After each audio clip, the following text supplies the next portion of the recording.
اگر یہ پائی جائیں گی تو وراثت تقسیم ہوگی۔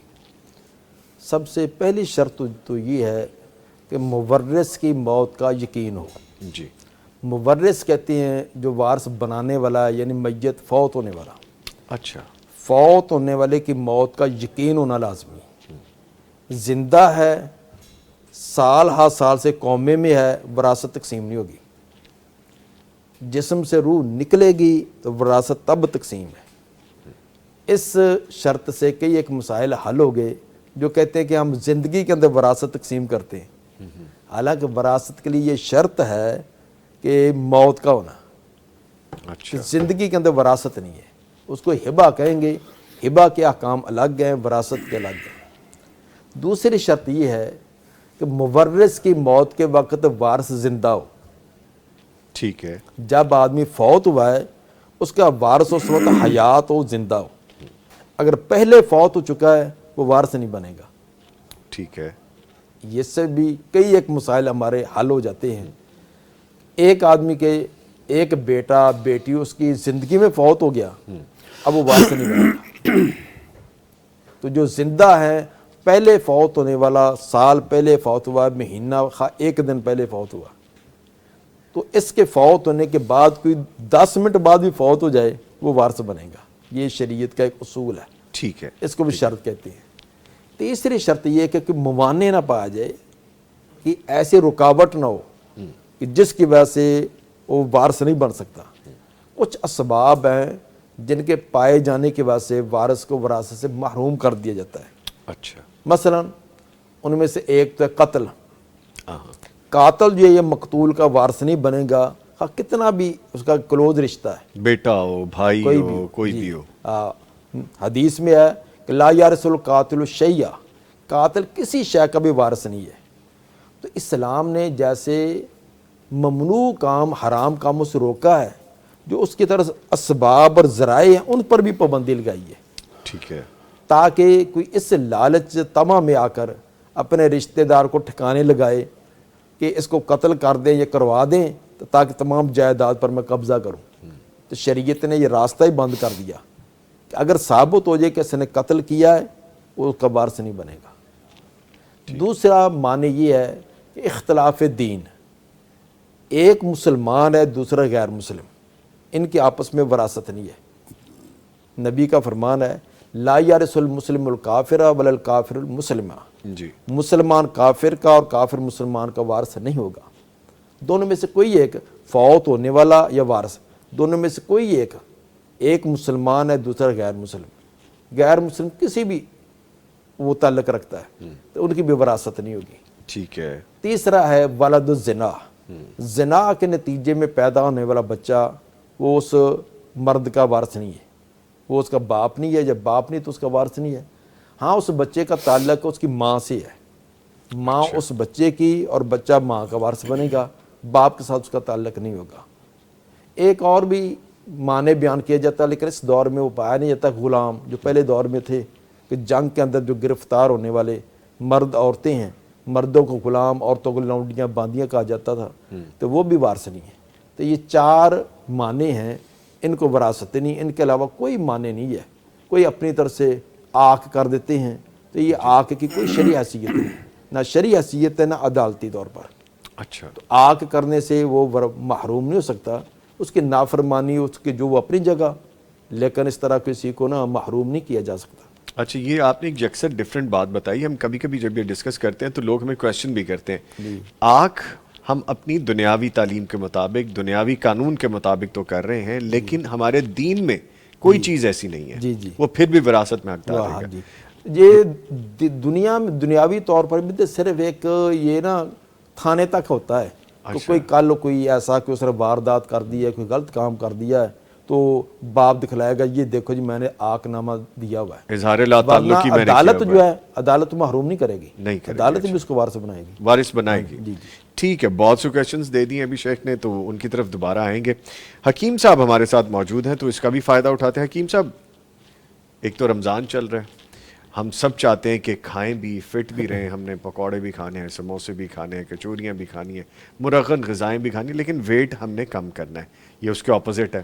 لیکن جو کویشچن ہے میرا وہ سحری کے حوالے سے کہ کیا رمضان میں سحری جو ہے وہ واقعی ضروری ہے؟ اگر سحری چھوڑ دیں تو صحت پر کیا اثرات پڑتے ہیں؟ بسم اللہ والصلاۃ والسلام علی من لا نبی بعد. سب سے پہلے میں افطار ٹرانسمیشن میں پیغام ٹی وی اور اپنے بھائی نوید نظامی صاحب اور ان کی ٹیم کا شکریہ ادا کرتا ہوں کہ انہوں نے مجھے اس پروگرام میں شرکت کا موقع دیا. Welcome sir, welcome. دیکھیے سحری کھانی سنت ہے جی. اور سحری نبی کریم صلی اللہ علیہ وآلہ وسلم نے فرمایا کہ آخری وقت تک کھائی جائے، چاہے پانی کے ایک گھونٹ سے ہی سحری رکھی جائے. یہ اللہ تبارک و تعالیٰ اس میں برکت نازل فرما دیتے ہیں. جی. دوسری بات یہ ہے کہ سحری لازمی کرنی چاہیے. جو لوگ نہیں کرتے اس کے بہت سارے نقصانات ہیں، جیسا کہ یہ ہماری جسم میں شکست و ریخت پیدا کرتی ہے، اور اسی طریقے سے ہمارا میٹابولزم وہ کم ہوتا ہے. میٹابولزم وہ واحد سسٹم ہمارے جسم میں موجود ہے جو ہماری خوراک کو توانائی میں کنورٹ کرتا ہے. جی. میٹابولزم کم ہو جائے گا، اور اس کے ساتھ ساتھ ہمارے جسم میں شکست و ریخت ہو سکتی ہے، توڑ پھوڑ ہو سکتی ہے، تھکاوٹ رہ سکتی ہے، جسم میں درد رہ سکتی ہے، اور اس کے ساتھ ساتھ جو ہے نا شوگر لیول ہمارا کم ہو سکتا ہے، اور خصوصاً ہائپوگلائسیمیا یہ اس کا اٹیک ہو سکتا ہے. عام آدمی میں بھی اس کا اٹیک ہو سکتا ہے. اور دوسرے نمبر پہ جو شوگر پیشنٹ ہیں ان میں ہائپوگلائسیمیا کا اٹیک ہو سکتا ہے. ہائپوگلائسیمیا تھوڑا ڈیفائن کر دیجیے گا. ہائپوگلائسیمیا یعنی وہ چیز کہ شوگر کا کم ہو جانا، جسم سے شوگر کا سرے سے ہی کم ہو جانا، اور بہت حد تک کم ہو جانا، جس سے غشی بھی ہو سکتی ہے، بے ہوشی بھی ہو سکتی ہے، اور انسان تھوڑا سست بھی ہو سکتا ہے. ٹھیک ہے. اس کے ساتھ ساتھ انسان کے جسم میں درد کے علاوہ وہ ڈپریشن کا شکار بھی ہو سکتا ہے، اور ڈپریشن کا شکار بھی ہو سکتا ہے، اور اس کے ساتھ ساتھ اس میں غنودگی کی کیفیت بھی آ سکتی ہے، سر درد ہو سکتی ہے، اور وہ چڑچڑاپن کا شکار ہو سکتا ہے. اچھا، یہ تو بہت لمبی لسٹ ہے کہ ہم سب دیکھیں. اب سمجھ لیں آپ اس بات کو کہ اگر آپ بہت زیادہ ڈائٹنگ کریں اور ڈائٹنگ میں آپ سحری کو سمجھیں کہ اسکپ کر دیں، وہ خطرناک ہو سکتا ہے. بالکل. ٹھیک ہے. اچھا جی، میں عبدالقیوم ظہیر صاحب ہمارے بڑے پیارے بھائی ہیں. آپ ان کو ویسے تو اسکرین پہ دیکھتے ہیں، لیکن ہم ان کو ملتے بھی رہتے ہیں کیونکہ ہمارے آفس میں بھائی سے ملاقات رہتی ہے اکاؤنٹس کے حوالے سے. اچھا سر، آپ چونکہ ایک اکاؤنٹنٹ بھی ہیں، آپ سارے فگرز کو دیکھتے ہیں. ہم دنیا کا حساب کتاب تو بڑا پرفیکٹ رکھتے ہیں کہ میں نے ریکینسلیشن کرنی ہے، ڈیبٹ اتنا ہوا، کریڈٹ اتنا ہوا، لائبلٹی اتنی ہے، ایسٹس اتنے ہیں، ابھی مجھے ان چیزوں کو ڈسکس کرنا ہے کہ یہ اتنا پیسہ ادھر جانا ہے، یہ جانا. آپ کے خیال میں ہماری آخرت کی جو بیلنس شیٹ ہے، ڈیبٹ کریڈٹ جو ہمارا ہے، ریکینسلیشن ہے، اس کو نیکیوں سے بھرنے کا سب سے آسان طریقہ کیا ہے؟ بسم اللہ الرحمن الرحیم. جی نظامی صاحب، ماشاءاللہ بڑا عمدہ سوال ہے. جزاک اللہ. اللہ رب العزت نے انسان کی تخلیق کا جو مقصد بتایا نا، وہ بتایا ہے فقط اپنی عبادت. اللہ رب العزت فرماتے ہیں وَمَا خَلَقْتُ الْجِنَّ وَالْإِنسَ إِلَّا لِيَعْبُدُونَ، جی، کہ ہم نے انسانوں اور جنوں کو فقط اپنی عبادت کے لیے پیدا کیا ہے. اور کمال بات یہ ہے کہ اللہ رب العزت نے اس کے ساتھ ساتھ انسانوں کو جی، پوری اللہ تعالیٰ کی کائنات کے اندر جتنی بھی مخلوقات ہیں ان کا آج تک مکمل احاطہ نہیں کیا جا سکا. بلکہ میں اگر یہ کہوں کہ صرف ان کی اقسام کو ہی گن لیا جائے، یعنی کہ اگر انسان ہے تو ٹوٹل انسان کتنے ہیں، جن ہیں تو ٹوٹل جن کتنے ہیں، درخت ہیں تو ٹوٹل درخت کتنے ہیں، یہ ان کی قسمیں آگے فردر علیحدہ چیزیں. صرف ایک ایک قسم کو، یعنی کہ درخت دنیا میں کتنی قسم کے پائے جاتے ہیں، کتنے درخت پائے جاتے ہیں، یہ کوئی آج تک نہیں شمار کر سکا، یعنی آج کے سائنسی جدید دور میں بھی.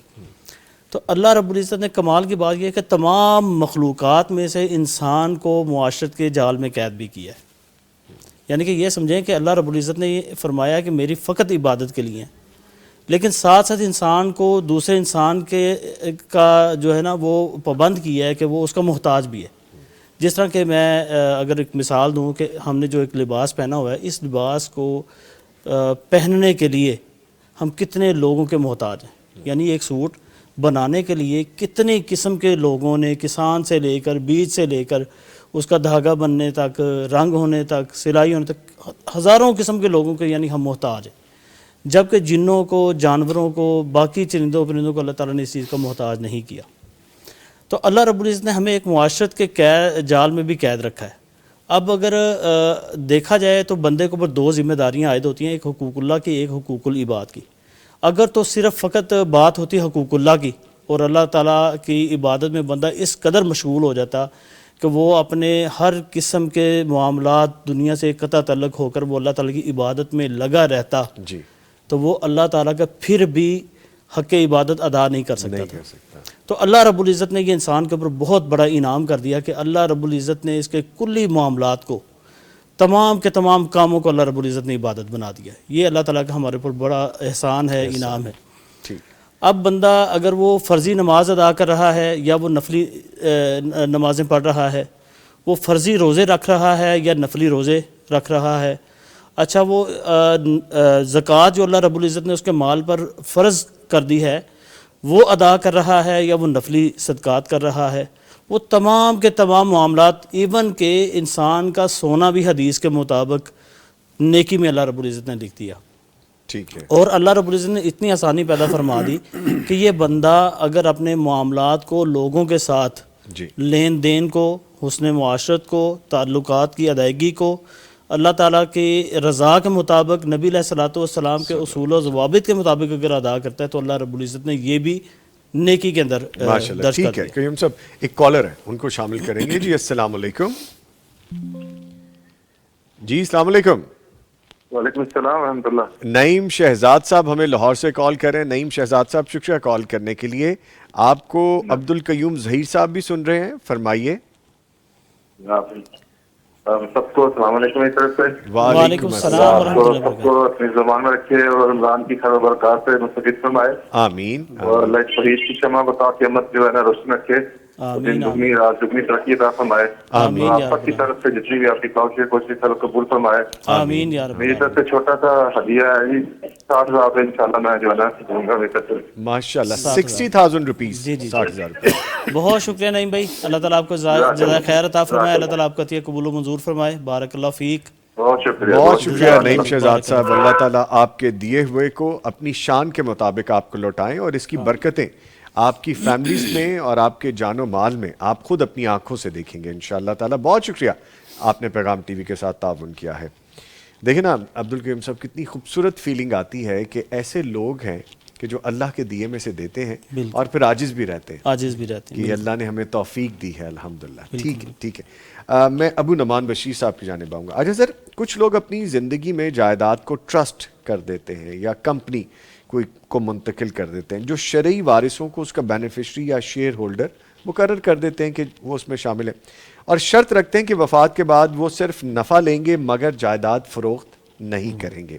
کیا اس طرح ٹرسٹ یا کارپوریٹ نظام کے ذریعے وراثت کی پیشگی یا انتظامی تقسیم شریعت کی روح سے جائز ہے؟ ٹھیک ہے یہ؟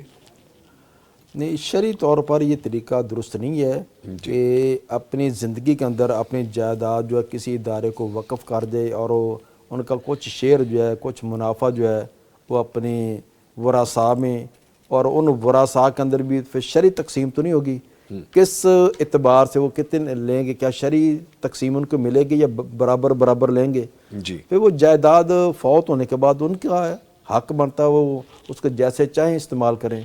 تو یہ کسی ادارے کو پابند کر دینا کہ انہی کے ملکیت میں رہے گی تو یہ صرف ان سے منافع لیں گے، یہ درست نہیں ہے۔ نہیں ہے۔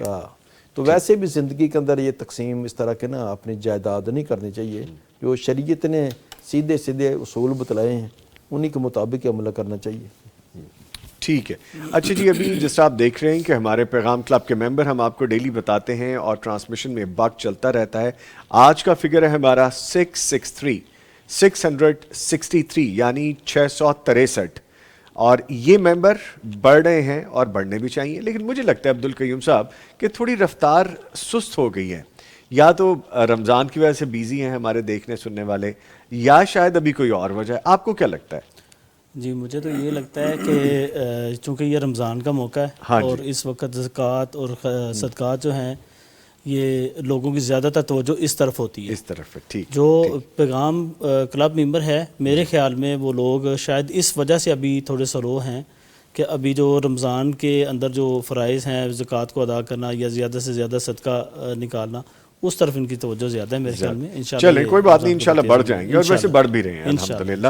تو آپ دیکھتے رہیے جی، اور یہ بھی دیکھیے کہ آپ کے پیغام کلب کے ممبر بننے کے بعد اگر آپ بنے ہیں تو فگر کیا ہے، تو فگر اسی طرح 1 to 1 کاؤنٹ کرتے کرتے انشاءاللہ بڑھے گا. اچھا، حکیم صاحب کی جانب آئیں گے. سر یہ فرمائے گا طب نبوی میں کھجور، دودھ اور شہد کا ذکر آیا ہے، تو سحری میں ان کی غذائی اور طبی اہمیت کیا ہے؟ کہ تینوں چیزیں ہم اپنی سحری میں لے سکتے ہیں حکیم صاحب؟ جی، دودھ، شہد اور کھجور یہ ایک ہی فیملی سے تعلق رکھتے ہیں، اور تینوں میں غذائی خصوصیات بہت زیادہ پائی جاتی ہیں.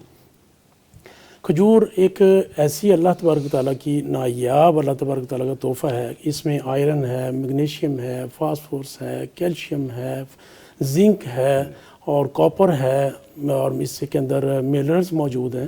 یہ تمام کی تمام ہمارے جسم کے لیے انتہائی ضروری ہے، اور یہ ہماری ہڈیوں کے لیے، ہمارے جسم کے لیے، ہمارے پٹھوں کے لیے کھجور ایک بہت زیادہ اہمیت رکھتی ہے. اس کے ساتھ ساتھ دودھ ایک مکمل غذا ہے، جو کہ جس میں بہت زیادہ رب تعالیٰ نے کیلشیم کی اس میں مقدار رکھی ہے. آپ نے کہا کہ دودھ ایک مکمل غذا ہے. مکمل غذا ہے. میں دونوں مہمانوں کو بھی شامل کرتے ہوئے کہوں گا اگر خالص مل جائے تو یہ بھی ایک مشکل کام ہے نا جی، دودھ حاصل کرنا خالص. دودھ ایک مکمل غذا ہے، اور یہ ہمارے جسم کی ہڈیوں کے لیے، جسم کے لیے انتہائی ضروری ہے. تیسرے نمبر پہ آ جاتا ہے شہد. شہد نبی کریم صلی اللہ علیہ وسلم کا فرمان ہے کہ شہد ایک یہ بھی مکمل غذا ہے، اور ہر بیماری کا اس کے اندر علاج موجود ہے اگر یہ خالص مل جائے. اور یہ بہت ہی زیادہ ملتا بھی ہے، اور یہ انسانی صحت کے لیے بہت زیادہ فائدہ مند ہے. اب آئیے اس بات سحری میں دودھ کا استعمال لازمی کرنا چاہیے، کھجور کا استعمال لازمی کرنا چاہیے. اور میں نے عمومی طور پہ دیکھا ہے کہ بہت سارے ایسے گھرانے ہیں جہاں پہ صبح کے ٹائم کھجور کا استعمال نہیں کیا جاتا، لیکن کچھ ایسے گھر جن کا تعلق دین کے ساتھ جڑا ہوا ہے وہ کھجور کا استعمال کرتے ہیں. اور واقعی دیکھا جائے تو سعودی عرب میں، مکہ المکرمہ میں اور مدینہ المنورہ میں، وہاں پہ کھجور کا استعمال بہت زیادہ بہت مقدار میں ہو رہا ہے، اور بہت ہی اچھی بات ہے. مہمان نوازی کے طور پہ بھی آپ کو کھجور اور قہوہ پیش کیا جاتا ہے. جی بالکل کیا جاتا ہے پلیز. تو یہ چیزیں انسانی صحت کے لیے بہت ہی اچھی ہیں. اب سحری میں جب ان تینوں چیزوں کا ہم مرکب لے لیں یا ان کو علیحدہ ان کو استعمال کر لیں، تو یہ ہمیں تمام دن توانائی مہیا کریں گی، شکست و ریخت ہماری دور ہوگی، ہمارے اندر کچھ ایسا نظام جو ہمارا پٹھوں کا نظام ہے اس کو بہتر کریں گی، اور ہمیں بہت ساری توانائی مہیا کریں گی جس سے میٹابولزم ہمارا بہتر ہوگا. اچھا، کتنی کوانٹٹی لی جا سکتی ہے؟ دودھ کتنا لیا جا سکتا ہے؟ شہد کتنا لیا جا سکتا ہے؟ کھجور کتنی لی جا سکتی ہے، سحری ہو یا افطار ہو؟ اصل میں مسئلہ یہ ہے کہ ہمارے ہاں سحری کا کنسیپٹ جو ہے نا وہ یہ ہے کہ ہم لوگ صرف چند منٹ پہلے اٹھیں گے، اور اٹھتے ہی ہم نے جو سحری ہے وہ مکمل کر لینی ہے، اور اس سحری میں جو کچھ سامنے ہم نے وہ سب کچھ اسی وقت اسی 10 منٹ میں کھانا ہے. حالانکہ کھجور چاہیے کہ ہمیں صبح کے ٹائم سب سے پہلے کم از کم سحری کے وقت ہمیں تہجد کے وقت اٹھ جانا چاہیے، اور 3 کھجور کم از کم لینی چاہیے، 5 بھی لینی چاہیے، 7 بھی لینی چاہیے. لیکن یہ مزاج پہ ڈیپینڈ کرتا ہے کہ آپ کا مزاج کیا ہے. اگر سرد مزاج والے ہیں وہ تو زیادہ بھی کھا سکتے ہیں، گرم مزاج والے جو ہیں وہ 3 کھجور کم از کم لیں، اور یہ ان کی صحت کے لیے بہت بہتر ہے. اس کے بعد یہ ہے کہ تھوڑی دیر ٹھہرنے کے بعد پھر دودھ کا استعمال کیا جائے، اور دودھ کم از کم 1 گلاس جو ہے نا وہ نیم گرم فارم میں بھی لے سکتے ہیں، اور اس کو آپ تھوڑا ٹھنڈا کر کے بھی لے سکتے ہیں موسم کے حوالے سے، جیسے بھی موسم ہے، یا روم ٹمپریچر والا بھی ہو وہ بھی آپ استعمال کر سکتے ہیں. اس کے ساتھ ساتھ شہد ہے، تو شہد میں سمجھتا ہوں کہ آپ 1 چمچ اسی دودھ میں ملا کے شہد کو استعمال کر سکتے ہیں. لیکن یہاں پہ یہ میں ضرور کہوں گا کہ جن لوگوں کی شوگر بہت زیادہ رہتی ہے وہ شہد کا استعمال بہت مناسب کریں، اور ہر تیسرے دن کر سکتے ہیں. ٹھیک ہے، ٹھیک ہے. اچھا، ویسے شیخ صاحب جیسا ابھی حکیم صاحب فرما رہے ہیں نا، ہمارے بڑے پیارے بھائی ہیں، جب بھی ان کی طرف جائیں تو ناشتہ ہمیں وہ یہی کرواتے ہیں، جب آئے گا تو اس میں مکھن بھی ہوگا، اس میں کھجوریں بھی ہوں گی، اس میں شہد بھی ہوگا، آلیوز بھی ہوں گے، دودھ بھی ہوگا. تو یہ بڑا اچھا ایک حسین امتزاج سا ہو جاتا ہے، بڑا ہیلدی ایک ناشتہ ہو جاتا ہے. اچھا سر، چونکہ ہم وراثت کے حوالے سے آپ سے گفتگو کر رہے ہیں، تو یہ فرمائیے گا میت کی کون سی وصیت پر عمل کیا جائے، کہ ورثہ کی ترتیب کیا ہونی چاہیے؟ ایک شخص اس دنیا سے رخصت ہو گیا ہے، اس کی جائیداد ہے، وہ وصیت کوئی کر کے گیا یا نہیں کر کے گیا، اور پھر ترتیب کیا ہوگی؟ اس کی تقسیم کی؟ اس کے اندر تھوڑی سی بنیادی تمہیدی چیز پہلے ذرا بتلا دیجیے تو زیادہ واضح ہے جی جی، کہ فوت ہونے کے فوراً بعد وراثت تقسیم نہیں ہوگی، فوراً بعد نہیں فوراً ہوگی. بعد نہیں، ٹھیک ہے. بلکہ 3 مرحلے طے کرنے کے بعد جب چوتھے مرحلہ میں جائے تو تب تقسیم ہوگی. اچھا. پہلا ہے تجہیز و تکفین، کفن دفن. اگر کوئی اپنی پاکٹ سے اپنی جیب سے کر دیتا تو فبیہا، جیسے عام ہمارے معاشرے میں ہے ہی. جی. اگر کوئی بھی کرنے والا نہیں تو اس کی چھوڑی ہوئی جائیداد میں سے اس کے فوت ہونے سے لے کر دفنانے تک جتنے بھی اخراجات ہیں اس کی جائیداد میں سے پورے کیے جائیں گے. دوسرے نمبر پر ہے قرض کی ادائیگی. میت کے ذمہ جتنا قرض ہے وہ ادا کرنا لازمی ہے. اگر کوئی اپنی طرف سے اس کا بیٹا اس کا بھائی ادا کر دے تو فبیہا، ورنہ اس کی چھوڑی ہوئی جائیداد میں سے اس کے قرضے کی ادائیگی لازمی ہے. یہ سب سے پہلے ہے. یہ اس سے پہلے. تیسرے نمبر پر ہے وصیت. وصیت کا پورا کرنا. اس کے اندر ہمارے ہاں بہت سستی پائی جاتی ہے. پہلی بات یہ کہ وصیت ہے کیا. ہمارا ذہن یہ ہے کہ کوئی اسٹامپ پیپر پر اسپیشل لکھوایا ہو تو وہی ہم وصیت سمجھتے ہیں. وصیت زبانی کر دی ہے وہ بھی ہے، سادہ کاغذ پر لکھوا دی تو وہ بھی ہے. تو اگر کوئی فوت ہوتے وقت کی ہے، مہینہ پہلے کی ہے، 5 سال پہلے کی ہے، تو ہمارے یہاں نا کچھ اپنے مفہوم بیان بنائے ہوئے ہیں کہ فوت ہوتے وقت 2-4 منٹ پہلے جو بات کہی ہے وہ وصیت ہے. حالانکہ وصیت 1 2 سال 5 سال پہلے بھی ہو سکتی ہے. یہ سب وصیت ہے. وصیت پر عمل کرنا لازمی ہے. جہاں سورہ نساء کی آیت نمبر 11-12 میں جی حصص بیان کیے گئے ہیں تو ساتھ یہ بھی بیان کیا کہ من بعد وصیت یوصی بہا او دین، کہ یہ ورثاء کو حصہ وصیت کو پورا کرنے اور قرض کو ادا کرنے کے بعد کیا جائے. تو وصیت جو ہے اس کا جائز ہونا لازمی ہے. جائز وصیت پر عمل ضروری ہے. جائز وصیت کے لیے 3 شرطیں، جی تینوں شرطیں پائی جائے تو وہ وصیت جائز ہے اور اس پر عمل کرنا لازمی ہے. نمبر 1، تیسرے حصے سے 1/3 سے زیادہ نہ ہو. 1/3 سے زیادہ کی نہ ہو. زیادہ نہ ہو. پہلے دونوں مرحلے طے کرنے کے بعد کفن دفن کا قرضے کی ادائیگی کے بعد اب جو بچا ہے اس کے تیسرے حصے کی وصیت. اگر تیسرے حصے سے زیادہ کی وصیت کرے گا تو یہ وصیت اس کی باطل ہو جائے گی. جس طرح بخاری مسلم کی روایت کہا تھا سعد رضی اللہ تعالیٰ عنہ بیمار ہوئے، آپ تیمارداری کے لیے تشریف لے گئے تو کچھ بیماری زیادہ شدت والی تھی. انہوں نے عرض کیا افاتصدق بثلثین، اللہ کے رسول میں 2/3 کی وصیت کروں کہ 2 حصے ورثاء، 2 حصے جب وہ غریبوں مسکینوں کو دیے جائیں اور 1 وارثوں کو.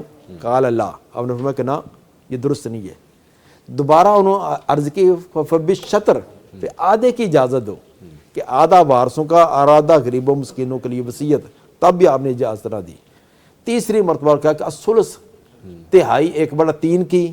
آپ نے فرمایا کہ الثلث والثلث کثیر، چلو یار آپ تیسرے کی کر سکتے ہیں، تیسرے میں کچھ زیادہ ہی محسوس ہو رہا ہے. تو تیسرے حصے کی آپ نے اجازت دی.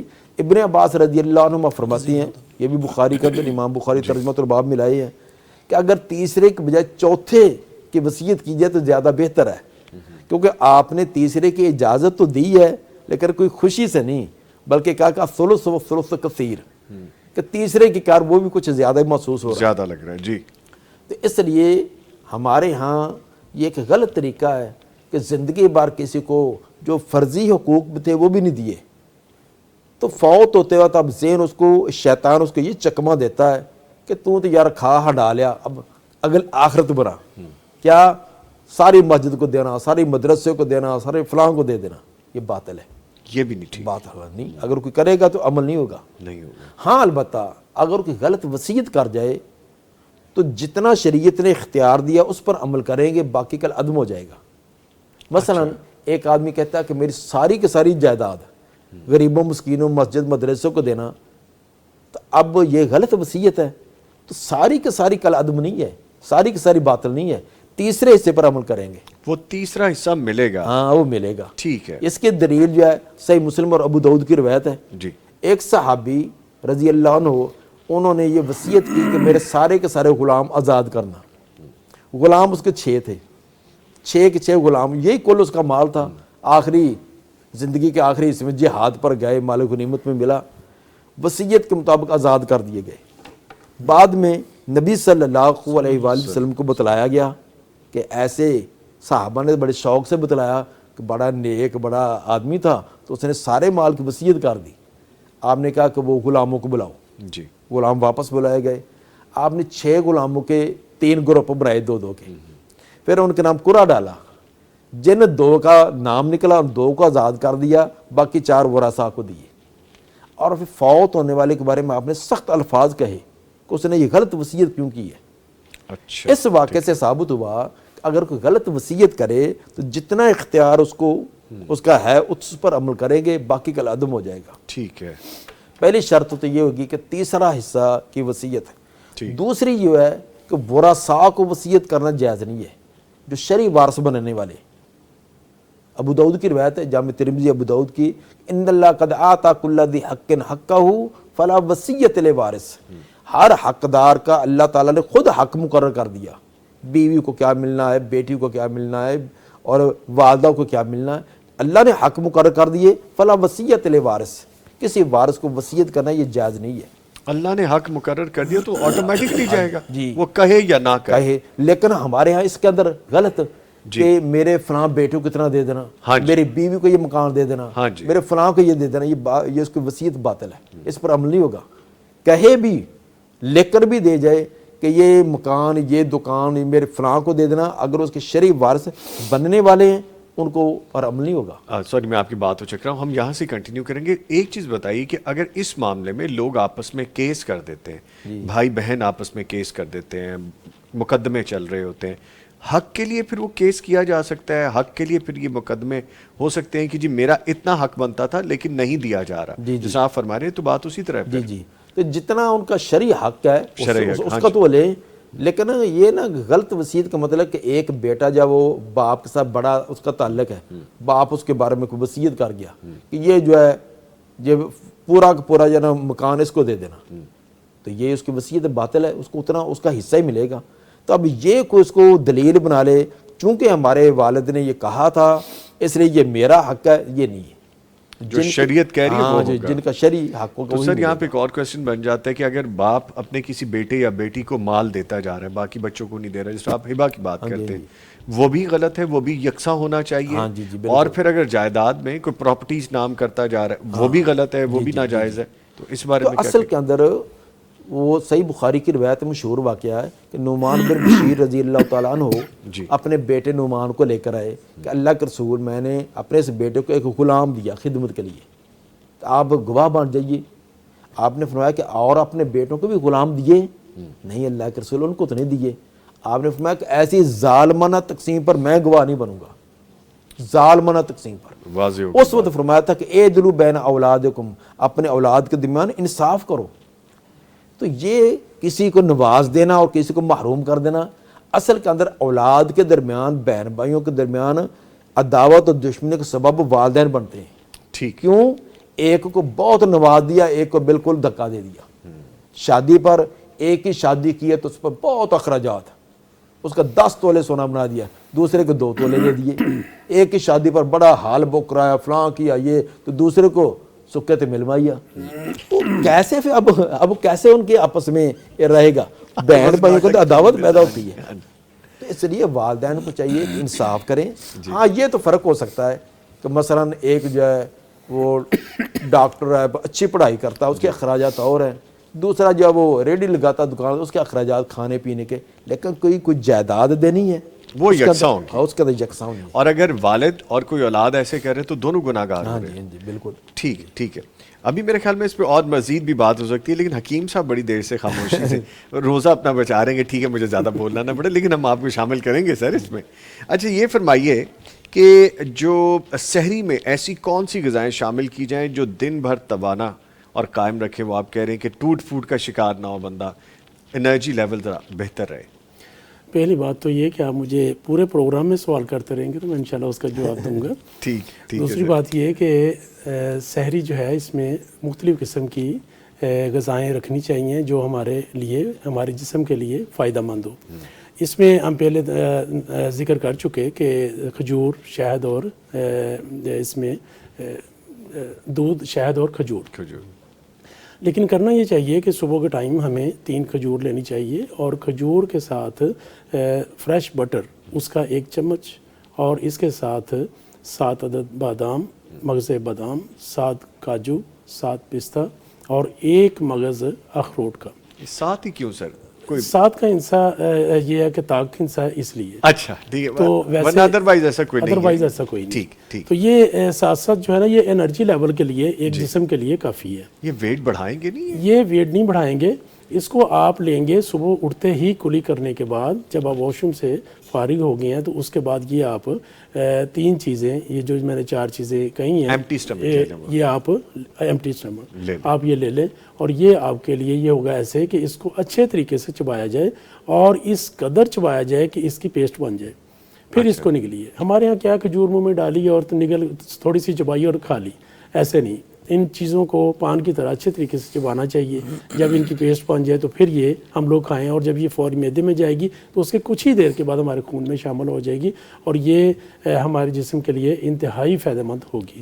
حکیم صاحب، اگر ان ساری چیزوں کو دودھ میں ڈال کے بلینڈ کر کے پی لیا جائے ہو جائے گا؟ اس میں کوئی حرج نہیں، اس کا شیک بھی پیا جا سکتا ہے، لیکن یہ جب آپ دانتوں سے چبائیں گے تو آپ کے دانتوں کی جو حرکات ہیں ان میں بھی یہ مضبوطی آئے گی، آپ کے گمز بہتر ہوں گے، اور اس کے ساتھ ساتھ یہ جب آپ خود اس کو پیسٹ مرچ کی بنا کے اس کی لیں گے تو یہ اور زیادہ فائدہ مند ہوگا۔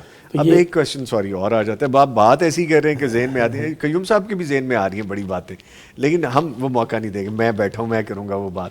اچھا سر، یہ فرمائیے کہ اب لوگ پوچھیں گے کہ یہ تو ساری گرم، سارے اس کو کھاتے ہیں نارمل، یہ کانسیپٹ ہے نا جی ہمارا، تو یہ گرم غذا ہو جائے گی، سردیوں میں کھانی چاہیے؟ یہ سردیوں میں بھی کھائی جا سکتی ہے، گرمیوں میں بھی کھائی جا سکتی ہے، لیکن اس کی آگے جا کے ہم لوگ مقدار کو کم کر دیں گے، مقدار 3 پہ بھی لا سکتے ہیں۔ جو گرم مزاج والے ہیں، میں ابھی آگے اسی کو واضح کر رہا تھا کہ آپ گرم مزاج والے جو ہیں وہ 3 کر سکتے ہیں، اور اس سے پہلے ان کو یہ چاہیے کہ جب وہ اٹھے ہیں تو اٹھتے ہی پہلے دہی کا استعمال کر لیا جائے۔ دہی ایک بہت ہی ایسے اس میں بیکٹیریا ہیں جو ہمارے جسم کے لیے انتہائی مفید ہے، اور دہی کا پہلے اگر استعمال کر لیا جائے، اور نظامی صاحب یہاں پہ ایک اور چیز اس کو اضافہ کر لیجیے کہ دہی میں اگر دہی ہم ویسے لیں گے تو وہ گرم ہوگا، اگر دہی میں تھوڑا سا ہم صرف اور صرف 3 ٹیبل سپون اس میں پانی کے ڈال لیں گے تو وہ دہی کی تاثیر تبدیل ہو جائے گی، چینج ہو جائے گی۔ دودھ بھی ڈالا جا سکتا ہے؟ دودھ بھی ڈالا جا سکتا ہے، لیکن پانی ڈالنے سے اس کی تاثیر تھوڑی چینج ہو جائے گی۔ اب پہلے آپ دہی کا استعمال کر لیں، اور دہی کا استعمال کرنے کے بعد 15 منٹ کا کم از کم وقفہ دینا چاہیے، اور پھر اس کے درمیان میں یہ سمجھتا ہوں کہ تہجد کا ٹائم ہے، 2 نوافل ادا یا 4 نوافل ادا کر لیے جائیں، تو اس کے بعد یہ والی جو کھجور اور میں نے نٹس وغیرہ کے آپ کو مقدار بتائی ہے، تو یہ اگر اس کے بعد استعمال کر لیے جائے اور اس کی پیسٹ کھا لی جائے تو یہ جسم میں ہمارے میٹابولزم کو بھی بہتر کرے گا، ہمارے جسم کے اندر توانائی لائے گا، اور ہمیں سارا دن ہمارے اندر ایک مطمئن جی سی کیفیت رہے گی، اور ہمارے اندر وہ چیزیں،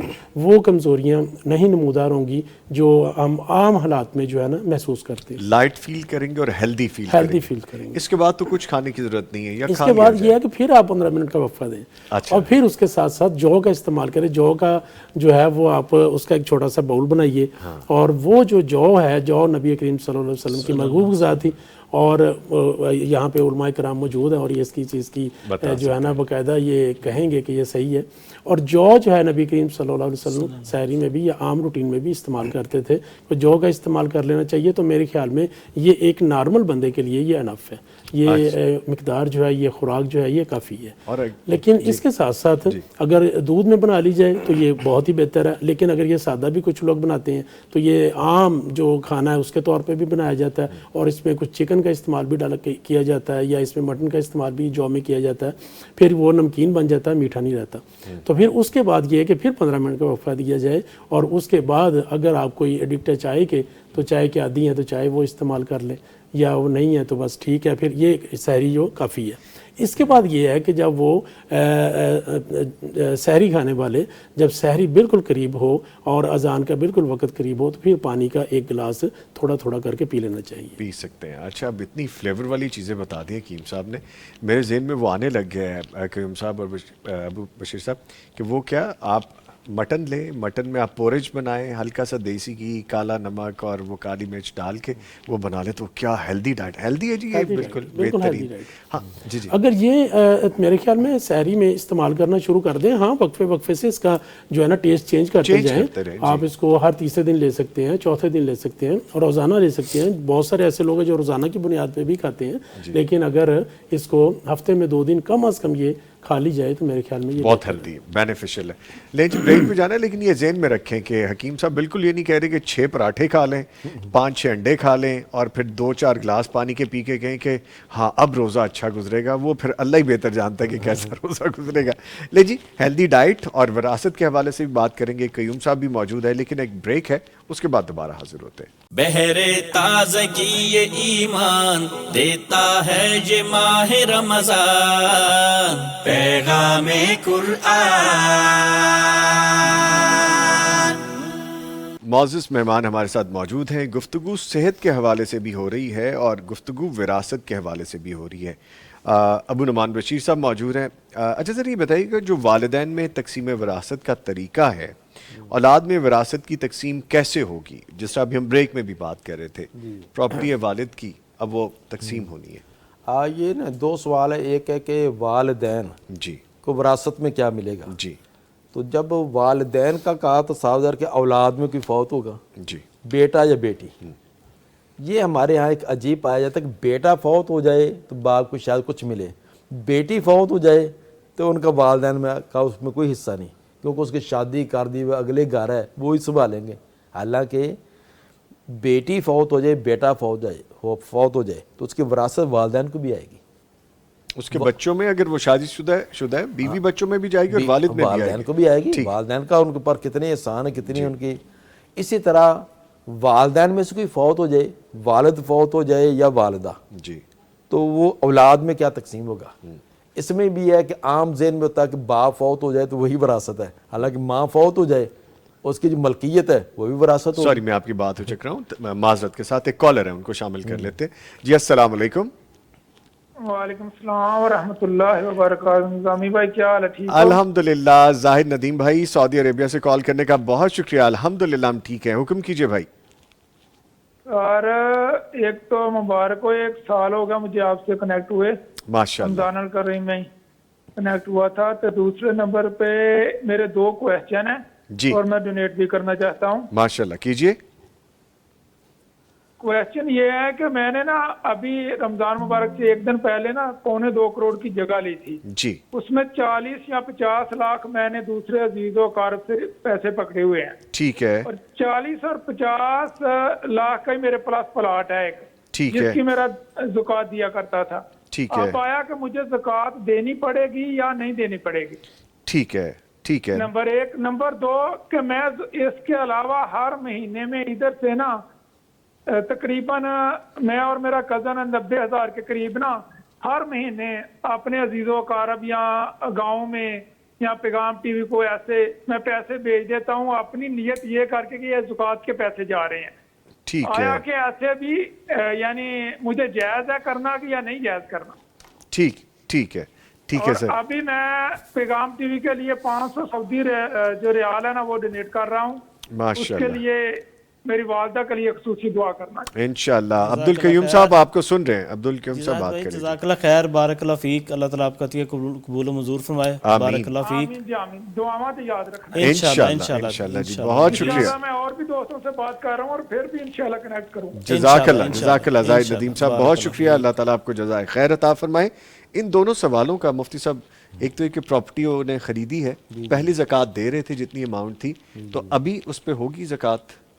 زکوٰۃ کا طریقہ تو یہ ہے کہ جو اس نے سال پورا ہونے سے پہلے صرف کر لیا ہے, جی, جیسے وہ کہتے ہیں کہ 2 کروڑ یا جتنے بھی کی, اگر سال پورا ہونے سے پہلے استعمال میں لے آئے تو اب زکوٰۃ نہیں ہے. ٹھیک ہے. زکوٰۃ کے لیے شرط ہے کہ ایک تو نصاب کو پہنچے, دوسرا اس پر سال مکمل ہو. سال سے مراد قمری سال ہے, شمسی نہیں ہے.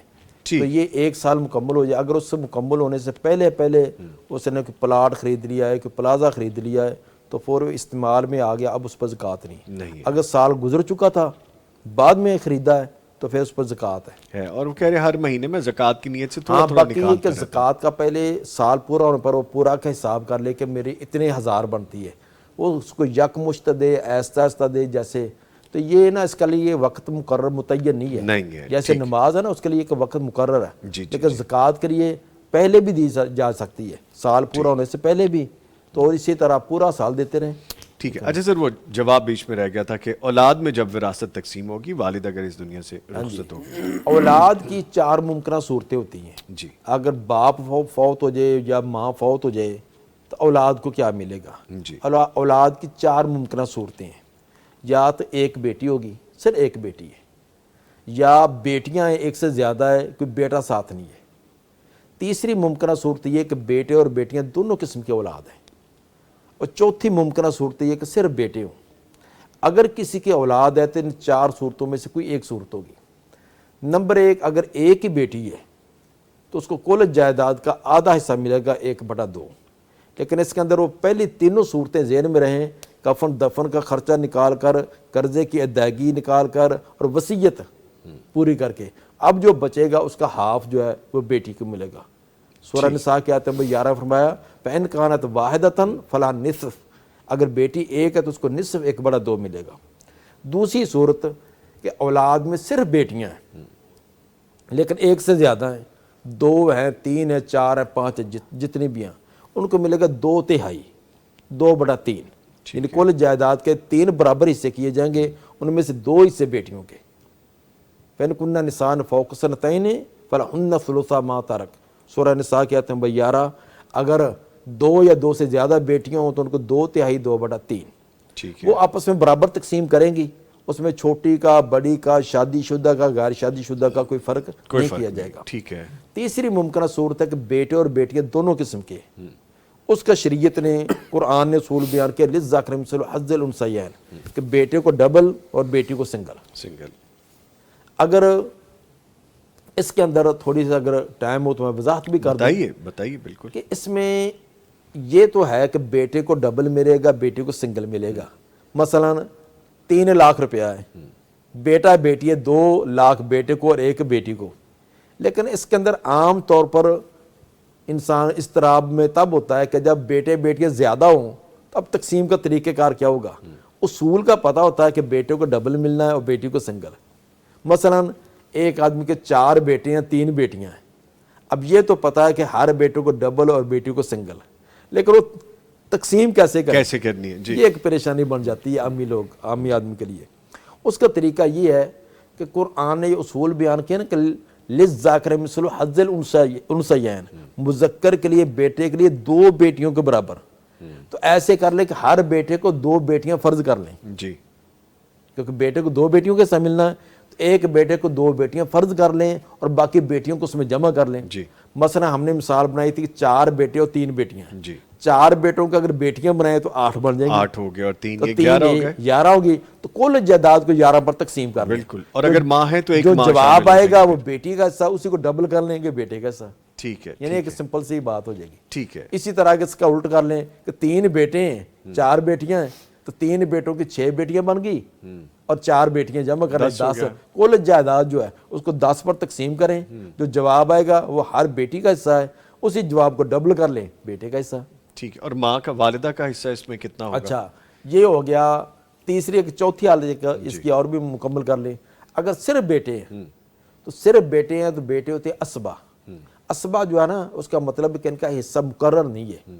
دیگر جن کے حصے مقرر ان کو دینے کے بعد جو بچے گا وہ بچا ہوا سارا کا سارا اسبا کا ہوتا ہے. تو جو بیٹے ہوتے ہیں یہ اسبا ہوتے ہیں. تو اگر صرف بیٹے ہیں تو دیگر وراثاء کو دینے کے بعد جو بچے گا وہ سارا کا سارا بیٹوں کا ہے. دیگر وراثاء سے مراد مثلا بیوی ہے, ماں ہے, باپ ہے, ان کو دے کر جو بچ جائے گا وہ بچا ہوا بیٹوں کا ہے. بیٹا اکیلا ہے تو اکیلا لے گا, اگر زیادہ تو آپس میں برابر تقسیم کر لیں گے. اس کے اندر چھوٹے بڑے کا اور والد کے ساتھ اچھا سلوک کرنے والا, نافرمان, ان کا شادی شدہ کمارا سب شامل ہے, اس کا کوئی فرق نہیں ہوگا. ٹھیک ہے. یہ 4 صورتیں ہوگی. اگر صرف ایک بیٹی ہے تو اس کو ہاف 1/2, ایک سے زیادہ بیٹی ہے 2/3. اگر بیٹے بیٹیاں دونوں ہیں تو بیٹے کو ڈبل, بیٹی کو سنگل. اگر صرف بیٹے ہیں تو فرضی حصوں والوں کو دے کر جو بچے گا وہ بیٹوں کا حصہ, وہ آپس میں برابر تقسیم کریں گے. ٹھیک ہے. اس کے بعد آ جائے کہ اگر اولاد میں سے کوئی فوت ہو جائے تو والدین کو کیا ملے گا. والدین میں سے پہلے ہم والدہ کا دیکھ لیتے ہیں. والدہ کی یہ 2 صورتیں، یا اس کو 1/6 ملتا ہے یا 1/3 ملتا ہے. 2 صورتیں ہیں. 1/6 کب ملے گا؟ اگر فوت ہونے والا بیٹا یا بیٹی فوت ہونے والے کی اپنی اولاد موجود ہو تو تب ماں کو 6واں حصہ ملے گا. اسی طرح اگر فوت ہونے والا اس کی اولاد تو نہیں ہے لیکن 1 سے زیادہ بہن بھائی ہیں تب بھی ماں کو 6واں حصہ. اولاد موجود ہو یا 1 سے زیادہ بہن بھائی ہوں، دونوں صورتوں کے اندر ماں کو 1/6 6واں حصہ ملتا ہے. اگر یہ دونوں صورتیں نہ ہوں تو پھر ماں کو ملے گا 3واں حصہ 1/3. باپ کی بھی 3 ممکنہ حالتیں ہوتی ہیں. باپ کو یا 1/6 ملتا ہے، صرف 1/6، یا 1/6 بھی اور پلس اسبہ بھی. تیسری ہوتی ہے صرف اسبہ.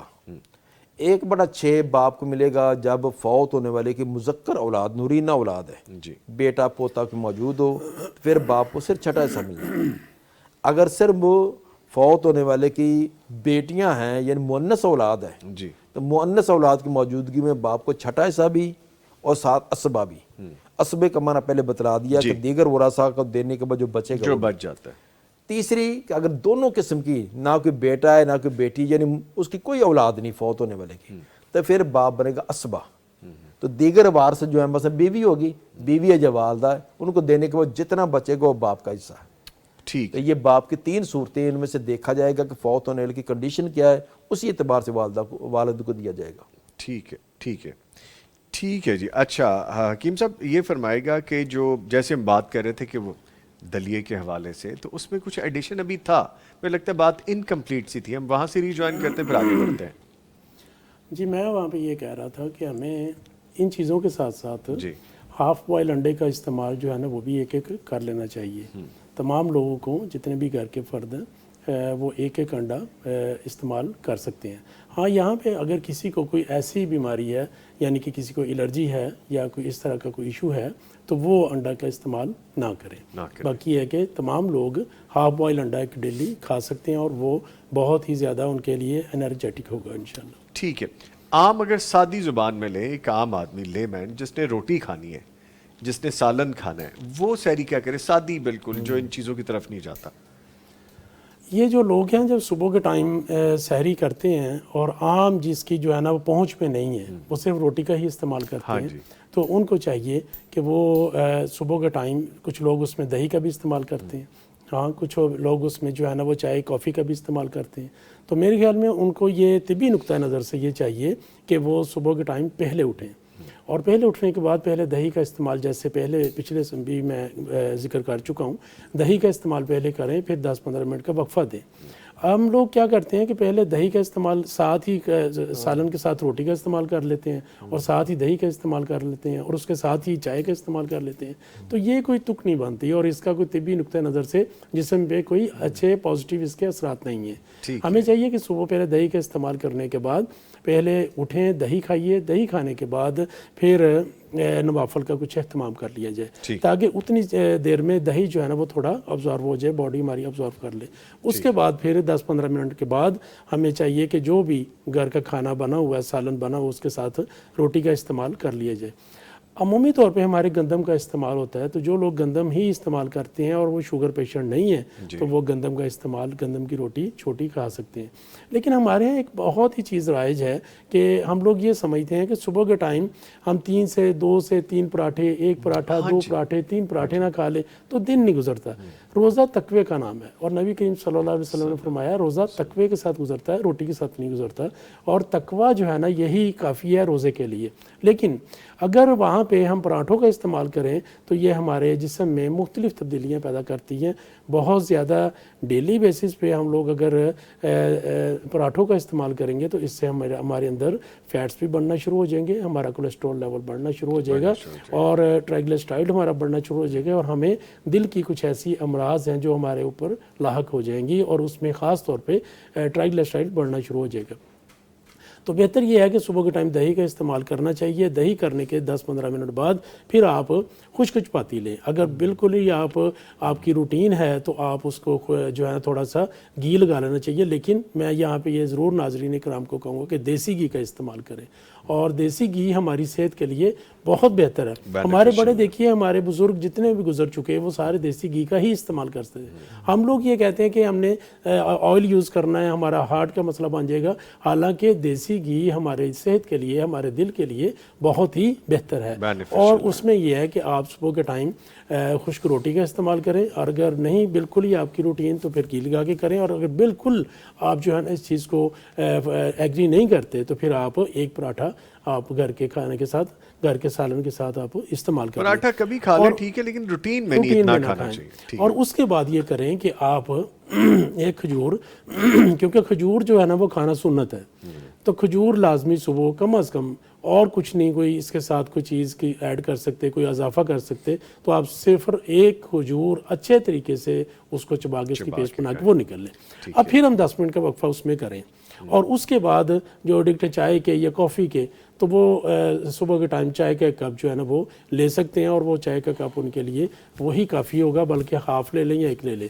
لیکن عمومی طور پہ کچھ میرے سننے میں اور دیکھنے میں بھی آیا, کچھ پیشنٹس بھی میری بات ہوتی ہے تو وہ یہ کہتے ہیں کہ ہم لوگ کافی یوز کرتے ہیں. میرے خیال میں کافی کا استعمال صبح کے ٹائم نہیں کرنا چاہیے, کیونکہ سارا دن پھر اس کے ساتھ کبھی پیاس بھی لگ سکتی ہے اور گرمی کی شدت بھی ہو سکتی ہے, اور ہمارے لیے وہ بہتر نہیں ہے. اس کے ساتھ ساتھ یہ ہے کہ اس کے ساتھ ساتھ یہ ہے حکیم صاحب, کچھ لوگ ہیں کہ وہ بات آگے نکل جائے گی, آپ جب کھانا کھا لیتے ہیں تو اس کے بعد وہ باؤل لیتے ہیں دہی کا. کچھ لوگوں کو میں نے دیکھا, آپ کہہ رہے ہیں شروع میں لیں, ان میں سے بینیفیشل کون سا ہے؟ بینیفیشل یہ ہے کہ آپ صبح کے ٹائم لیں, پہلے دہی لیں, پہلے دہی لیں, کیونکہ آپ نے جب بعد میں آپ نے دہی لیا ہے تو پھر اس طریقے سے کیا جائے کہ آپ جو بھی خوراک کھا رہے ہیں اس کے بعد اگر آپ نے دہی لیا ہے تو اس خوراک اور دہی کے درمیان پھر تھوڑا سا وقفہ ہو, ساتھ میں اس کو اٹیچ کریں, اور پھر اس کے بعد اینڈ پہ تھوڑی سی چائے لیں. اور جب روزہ آپ کا کمپلیٹ ہو جائے تو پھر آپ تھوڑا سا پانی لے کے, جب بالکل سحری بند ہونے کے قریب ہو تو پھر آپ پانی کا ایک گلاس ضرور پئیں. ٹھیک ہے. کچھ لوگ بعد میں 2 ایک الائچی بھی لیتے ہیں, کارڈمم لے لیتے ہیں, کیا وہ ٹھیک ہے؟ اس سے پیاس کو کنٹرول کرتی ہے؟ اگر کچھ لوگوں کو پیاس کی شدت رہتی ہے تو وہ کارڈموم لے سکتے ہیں, الائچی کا 2 سے 3 الائچی اچھے طریقے سے چبا کے وہ کھا سکتے ہیں. اس کے ساتھ بھی پیاس کی شدت کم رہتی ہے, اور بلکہ وہ تسکین قلب بھی ہے. اچھا ٹھیک ہے, ٹھیک ہے. اچھا عبد القیوم صاحب, گفتگو میں آپ شامل ہو جائیے سر. ہم تو بڑی دیر سے دیکھیں, میری اور چل رہی تھی حکیم صاحب کی بات, اور باتیں کہاں تک چلی گئی ہیں. اچھا یہ فرمائے گا کہ روزہ ہمیں بھوک اور پیاس پر اصل میں قابو پانا سکھاتا ہے, تو اسی طرح سے کیا ہم اس تربیت سے اپنے اندر مال جمع کرنے کی ہوس کو بھی کنٹرول کر سکتے ہیں؟ یہ ایک تربیت کا حصہ ہے یہ بھی صاحب. لیکن نظام صاحب نبی علیہ السلام کا فرمان ہے کہ ابن آدم کو اگر ایک وادی سونے کی دے دی جائے, اور وادی کہا جاتا ہے جس کے دونوں طرف پہاڑ ہوں, اور 2 پہاڑوں کے درمیان میں جو وسیع تر میدان ہوتا ہے نا اس کو وادی کہا جاتا ہے. اس وادی کو بھر کے ابن آدم کو سونے کی دے دی جائے تو ابن آدم کی خواہش یہ ہوگی کہ اللہ تعالیٰ مجھے ایک اور دے دے, اور اگر ایک اور مل جائے تو پھر اس کی خواہش ہوگی کہ اللہ تعالیٰ ایک اور دے دیں. اور نبی علیہ السلام فرماتے ہیں کہ یہ خواہش اس کی صرف اور صرف قبر کی مٹی ہی بھر سکے گی, یعنی اس کی خواہش بڑھتی ہی چلی جائے گی. اب اگر ہم دیکھتے ہیں کہ مال کی جو ہوس ہے, جو ہرس ہے, ایک بندہ اپنی زندگی میں کتنا ایک مال کھا سکتا ہے.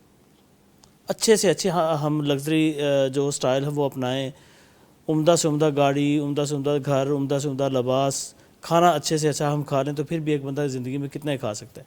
تو یہ روزہ جو ہے یہ ہماری اس ہرس کو کم کرنے میں بہت زیادہ معاون ثابت ہوتا ہے. دیکھیں روزہ جو ہے یہ تقویٰ پیدا کرتا ہے, اور تقویٰ جو ہے وہ چیزوں سے بچنا سکھاتا ہے. جتنی بھی یعنی حرام کردہ چیزیں ہیں, جو آپ کی اپنی چیزیں نہیں ہیں, اس سے یہ روکتا ہے. اور بلکہ روزہ تو ایک ایسی چیز ہے کہ اس چیز کو بھی حرام قرار دے دیتا ہے جو اللہ تعالیٰ نے حلال کی ہوئی تھی ایک مقرر وقت کے لیے. وقت تک.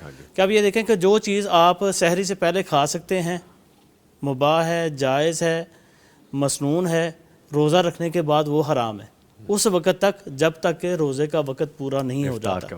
تو جب روزہ یہ تربیت کر رہا ہے کہ تقویٰ بچنا ہے کسی غیر کے مال سے, مال کی ہرس سے, طمع سے, لالچ سے, اور ایسی چیزوں سے جس کا بندے کو فائدہ نہیں ہے. یعنی اتنا زیادہ مال اکٹھا کر لینا اس کا فائدہ کیا ہے؟ وہ بعد میں پھر ورثاء کے لیے وہ اس کو کہاں پہ لگاتے ہیں؟ جی اگر تو وہ نیک اولاد ہیں تو اچھی چیز میں صرف کریں گے. تو روزہ جو ہے یہ اثار اور صبر بھی سکھاتا ہے کہ جس طرح حلال کردہ چیزیں ان سے رک جانے کا نام روزہ ہے، اسی طریقے سے جو آلریڈی پہلے سے ہی ممنوع چیزیں ہیں یا حرام ہیں، کسی کے مال کے اوپر نظر رکھنا، کسی ہرس کیا چیز ہے؟ یہ نا کہ آپ کے پاس ایک چیز ہے اور میں بھی اسی کی خواہش کروں. ہاں البتہ یہ علیحدہ بات ہے کہ میں یہ کہوں کہ اللہ رب العزت نے جس طرح نظامی صاحب کو دیا مجھے بھی دے دے تو یہ رشک بن جائے گا جس کا ثواب. اور اگر میں یہ کہوں کہ ان کے پاس کیوں ہے میرے پاس ہونا چاہیے ان کے پاس، تو حسد بن جائے گی، اس کا ایک علیحدہ سے پھر گناہ ہے. ٹھیک. تو صبر جو ہے یہ روزہ جو ہے یہ صبر سکھاتا ہے اور صبر کے ساتھ اس ہرس مال کی ہرس سے بچا جا سکتا ہے. ٹھیک ہے ٹھیک ہے. یہاں پہ ہم ایک وقفہ لیتے ہیں جی، اور بریک کے بعد ہم دوبارہ حاضر ہوں گے. ملتے ہیں بریک کے بعد. بہرے تازگی یہ ایمان دیتا ہے یہ ماہ رمضان، پیغام قرآن. بہرے تازگی یہ ایمان دیتا ہے یہ ماہ رمضان، پیغام قرآن. وراثت کے حوالے سے مزید بات کرتے ہیں. شیخ صاحب ہمارے ساتھ موجود ہیں، ابو نعمان بشیر صاحب. اچھا سر، جو خاوند یا بیوہ میں تقسیم وراثت کیسے ہوگی اور بہن بھائی کب وارث بنتے ہیں؟ خاوند اور بیوی، اگر بیوی فوت ہو جائے تو خاوند کو کیا ملے گا؟ اس کی دو صورتیں ہیں. خاوند کو یا 1/2 ملے گا یا 1/4. 1/2 ہاف اس وقت ملے گا جب فوت ہونے والی بیوی کی کوئی اولاد نہ ہو، جی. نہ اس خاوند سے نہ کسی سابقہ خاوند سے. اچھا. فوت ہونے والی بیوی کے بطن سے کسی قسم کی اولاد، نہ بیٹا نہ بیٹی، نہ اس سے نہ کسی سابقہ سے، تو تب خاوند کو ملے گا آدھا 1/2. اگر اس کی اولاد ہو تو تب خاوند کو ملے گا چوتھا حصہ 1/4. تو عام طور پر اس کے اندر جو وہم آتا ہے وہ اسی خاوند کی اولاد سمجھی جاتی ہے، حالانکہ اس بیوی کی، اس عورت کی پہلے شادی تھی، پہلا خاوند فوت ہو گیا یا طلاق ہوگی. طلاق ہونے کی صورت میں وہ اولاد پیچھے رہ گئی. سر سوری، میں آپ کو بار بار روکتا ہوں، کال آ جاتی ہے تو یہ نہ مجھے آپ سے ڈانٹ پڑ جائے. میں بولتا ہوں اور آپ بار بار روک دیتے ہیں. سر کال کی وجہ سے روکنا پڑا. جی السلام علیکم. وعلیکم السلام. محمد بشیر صاحب ہمیں کال کر رہے ہیں. محمد بشیر صاحب شکریہ آپ نے کال کی ہے حافظ آباد سے. فرمائیے. 2 لاکھ روپے نوٹ کر لیں. ماشاء اللہ. عبد القیوم ظہیر صاحب آپ کو سن رہے ہیں. بہت شکریہ بہت شکریہ. مہربانی، آپ نے بڑا قیمتی وقت ہے آپ کا اس وقت، آپ نے ٹائم نکالا ہے. جزاک اللہ خیر، بارک اللہ فیک. بہت شکریہ بہت شکریہ سر. اللہ تعالیٰ آپ کو جزائے خیر عطا فرمائیں. اللہ تعالیٰ آپ کو اس کے ثمرات انشاءاللہ دکھائیں گے. بہت شکریہ آپ نے پیغام ٹی وی سے تعاون کیا. تھینک یو ویری مچ سر. اچھا ایک اور کالر ہیں جی ابھی ہمارے ساتھ. امین بیگم صاحبہ ہیں حافظ آباد سے. جی السلام علیکم. وعلیکم السلام. نوید بیٹا کیا حال ہے آپ کا؟ جی الحمدللہ الحمدللہ میں ٹھیک ہوں جی. حکم کیجئے. بھاول نگر سے کال کری. ہاں جی ہاں جی. اور سب خیریت ہے میرا بیٹا؟ جی جی آپ کی دعائیں آپ کی دعائیں. اللہ تعالیٰ عمر دراز کرے میرا پیارا بیٹا. اللہ تعالیٰ لمبی عمر دے. میرے مہمانوں کی بھی اللہ تعالیٰ عمر دراز کرے. ان کو سلام کر میرا. وعلیکم السلام. ہاں میں نے نا کہ تعاون کا نام ہی ابھی لکھایا ہے لسٹ میں. تعاون کریں گے انشاءاللہ فصل آ جائے گی تو پھر زیادہ کریں گے. انشاءاللہ کھا لینا میرا. ماشاءاللہ ماشاءاللہ. عبد القیوم ظہیر صاحب بھی بیٹھے ہیں. بات کیجئے عبد القیوم صاحب.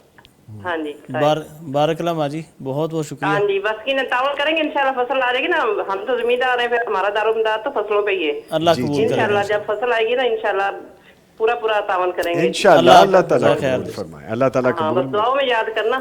ہاں جی بالکل بالکل. ہم تو بلکہ آپ کو یاد کر رہے تھے کچھ دن پہلے. ذکر خیر ہو رہا تھا آپ کا. ماشاءاللہ ہمارے لیکن پیغام ٹی وی آ نہیں رہا، مسئلہ بنا ہوا چینل کا. اچھا کیبل پہ نہیں آ رہا؟ جی بیٹا. اچھا چلیں اس کو چیک کروا لیتے ہیں. اس لیے میں نے بھی کافی دن ہو گئے انتظار کرتی تھی, بیٹے سے بات ہو گئے, بات نہیں ہو رہی تھی. بہت شکریہ, بہت شکریہ.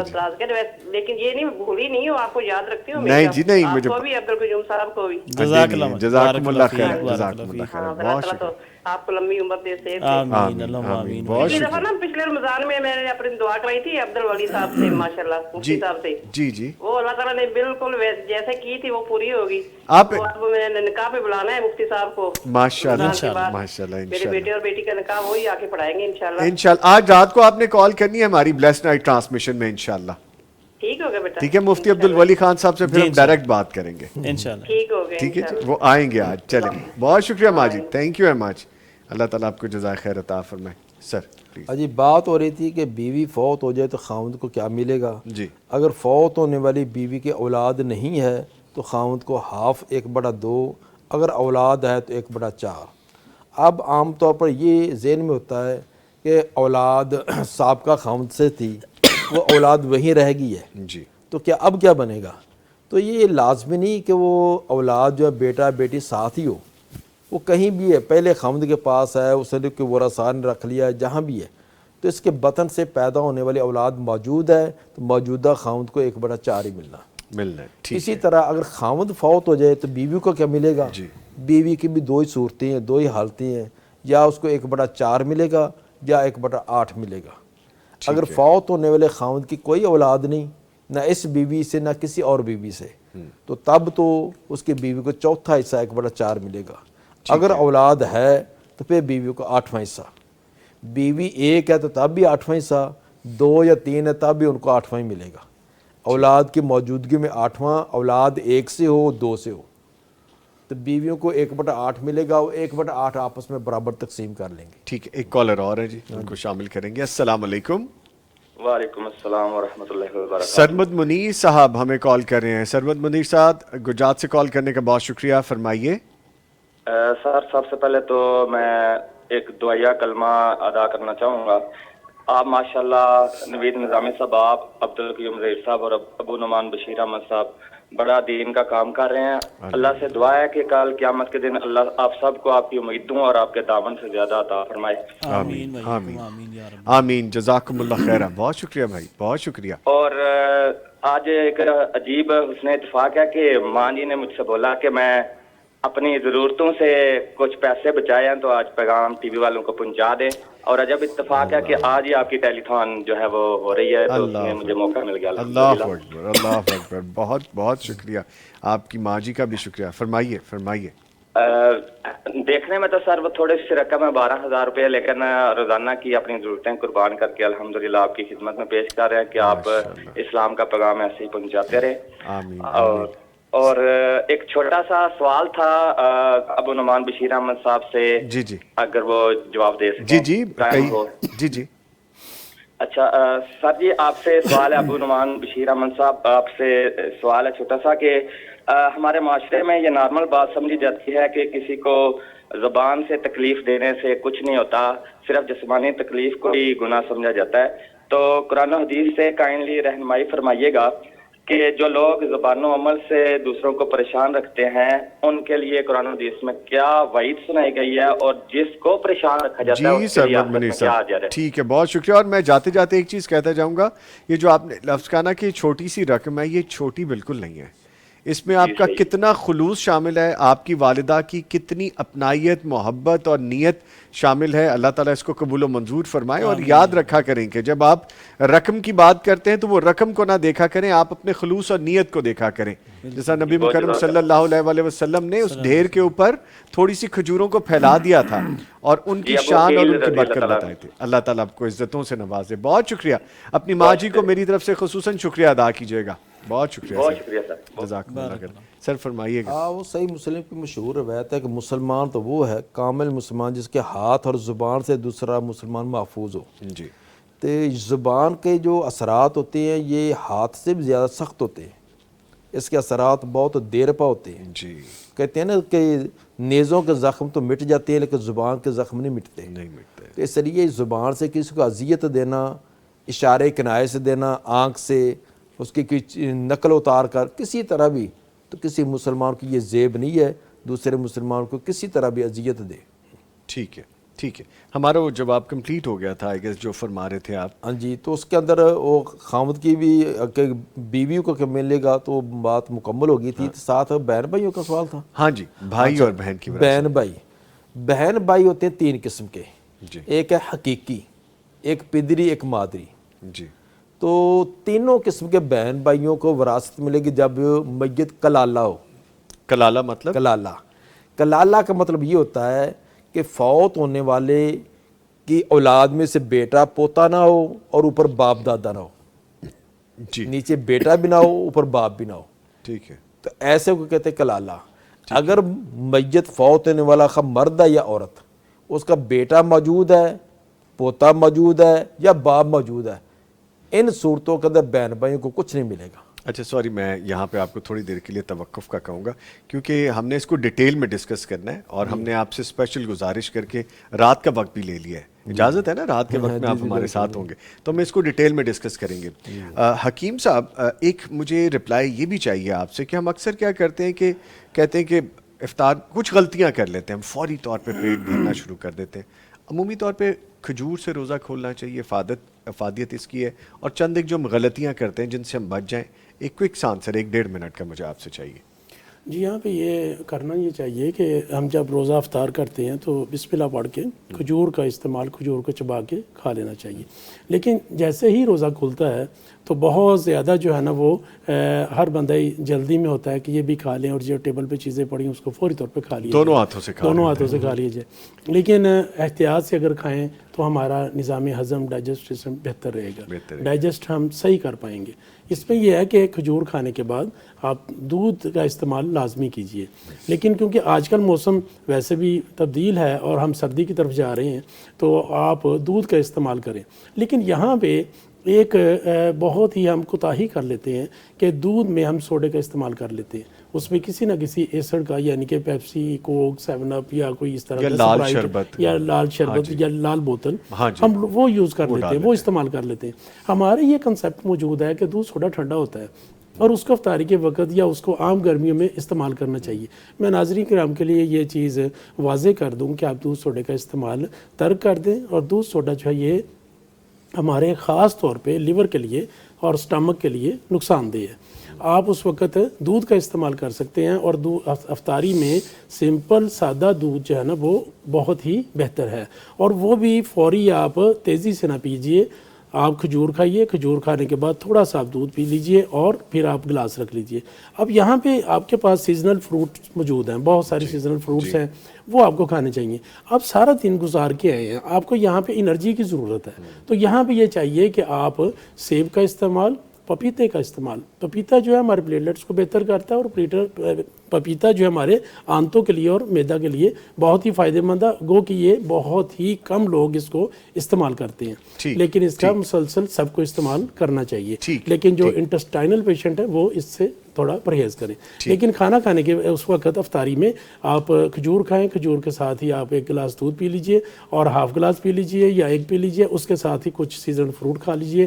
اور اگر آپ کو بہت زیادہ کسی چیز کی ضرورت ہے، کوئی گرلڈ چیز آپ استعمال کر سکتے ہیں. لیکن بہت ساری دوسری چیزوں جو فرائی چیزیں ہیں اس سے اپنا پیٹ نہ بھریے. اور ان چیزوں سے جو ہیلتھی چیزیں ہیں وہ آپ استعمال کیجئے تاکہ آپ کی سارے دن کی جو انرجی ہے وہ پوری ہو جائے، ریکور ہو جائے. ٹھیک ہے. دعا کے لیے میں درخواست کروں گا ہمارے ساتھ جو معزز مہمان موجود ہیں ابو نعمان بشیر صاحب سے. اور سر دعا میں آپ شامل کریں گے ہمارے پیغام کلب کے تمام ممبرز کو اور خصوصی طور پہ جن لوگوں نے آپ کو کہا ہے یا جس طرح قیوم صاحب نے آپ کو کہا ہے، سب کو شامل کریں گے. پاکستان کے لیے بھی دعا. جی بالکل. یا رب لک الحمد کما ینبغی لجلال وجهک ولعظیم سلطانک. اللهم صل علی محمد وعلی آل محمد کما صلیت علی ابراہیم وعلی آل ابراہیم انک حمید مجید. اللهم بارک علی محمد وعلی آل محمد کما بارکت علی ابراہیم وعلی آل ابراہیم انک حمید مجید. ربنا ظلمنا انفسنا وان لم تغفر لنا وترحمنا لنکونن من الخاسرین. ربنا آتنا فی الدنیا حسنۃ وفی الآخرۃ حسنہ وقنا عذاب النار. یا اللہ جن جن بھائیوں نے، جن جن ساتھیوں نے، مرد عورتوں نے کہا ہے، تمام کے دلی حاجات یا اللہ ان کو پوری فرما. تمام کے یہ قیام و سیام یا اللہ قبول و منظور فرما، یا اللہ ہماری انفرادی اجتماعی جتنے بھی پریشانیاں دور فرما، یا اللہ بہت سارے ساتھیوں نے اپنے لیے یا اپنے عزیز و اقارب کے لیے کہا ہے، کوئی اپنے کسی بیماری کی وجہ سے پریشان ہے، کوئی اپنے مالی وجہ سے پریشان ہے، کوئی کاروباری سلسلے میں، کوئی اپنے رشتہ دار برادری کی وجہ سے، کوئی اپنی کوئی عدالتی کیسوں کی وجہ سے، یا اللہ تمام کی پریشانی دور فرما، یا اللہ ہمارے ملک پاکستان کی حفاظت فرما، یا اللہ جتنے بھی اسلامی ممالک ہیں تمام کو محفوظ رکھ، اور تو ہمیں بھی جیسے ہم نام کے مسلمان ہیں حقیقی طور پر عملی طور پر بھی ہمیں اسلام پر عمل کرنے کی توفیق عطا فرما۔ جو ساتھی اس دین کے کاموں کے اندر کسی طرح بھی وہ انوالو ہیں، کسی طرح وہ حصہ ڈال رہے ہیں، کوئی مشورے کے ساتھ، کوئی روپے پیسے کے ساتھ، کوئی اور انداز میں، تمام کی یہ محنتوں کو کوششوں کو قبول و منظور فرما۔ جو ساتھی دور دراز کا سفر طے کر کے اس پروگرام میں شرکت کے لیے آتے ہیں، یا اللہ ان کا آنا بھی قبول فرما۔ اسی طرح تمام انتظامیہ جو دیر رات اس دین حنیف کے کام میں لگی ہوئی ہے، ان کی یا اللہ محنت اور کوششوں کو بھی قبول و منظور فرما۔ جس انداز میں بھی وہ جہاں کہیں بھی کام کرتا ہے، کوئی مسجد میں، کوئی مدرسہ میں، کوئی رفائی کام، کوئی اور کسی انداز میں، تمام کی محنت و کوششوں کو قبول و منظور فرما۔ ربنا تقبل منا انک انت السمیع العلیم وتب علینا انک انت التواب الرحیم۔